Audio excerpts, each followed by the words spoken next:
Од вчера вечер стапи на сила 30-дневна кризна состојба на територијата на државата. Одлуката за кризната состојба ја донесе владата на седница заради заштита на јавното здравје во услови на постоење на пандемија со COVID-19 и спречување на негово ширење со зголемен обем, со што се загрозува безбедноста на здравјето на населението. Одлуката за кризната состојба е на предлог на управувачкиот комитет за координација и управување со системот за управување со кризи по претходен предлог на групата за процена.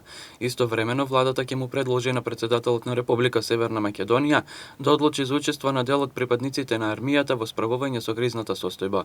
Владата заклучи главниот штаб при Центарот за управување со кризи веднаш да почне со подготовка на акциски план за превенција и спречување со ширењето на COVID-19, како и целосен преглед за расположливи човечки и материјално-технички ресурси и план за координирано действување. А Министерствата за внатрешни работи, одбрана, здравство, армијата, Центарот за управување со кризи и Дирекцијата за заштита и спасување сите расположливи капацитети и ресурси да ги стават во функција во справување со кризната состојба. Не, апсолутно не. Потребен е стварно полициски час за да се спречи тоа. Би требало да се намали ширењето на вирусот ако се граѓаните послушни само. Носење на маска и не дружење, да бидат на дистанца и тие работи би требало да се намали.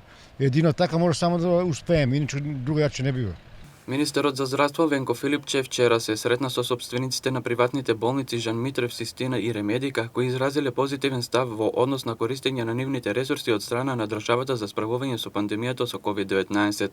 Бројот на заразени со COVID-19 како и на починати и натаму е висок. Во вчерашниот извештај на Министерството за здравство, во изминатите 24 часа беа евидентирани нови 1237 случаи со COVID-19, 39 починати и 748 оздравени пациенти. Од Министерството посочија дека сите оделенја на клиничките болници располагаат со болнички места до кои имат довод на кислород, како и дека покрај големиот наплив на пациенти во изминативе десетина дена се во постојан контакт со сите други болници и доколку има потреба, капацитетите на ковид оделенијата ќе бидат дополнително проширени.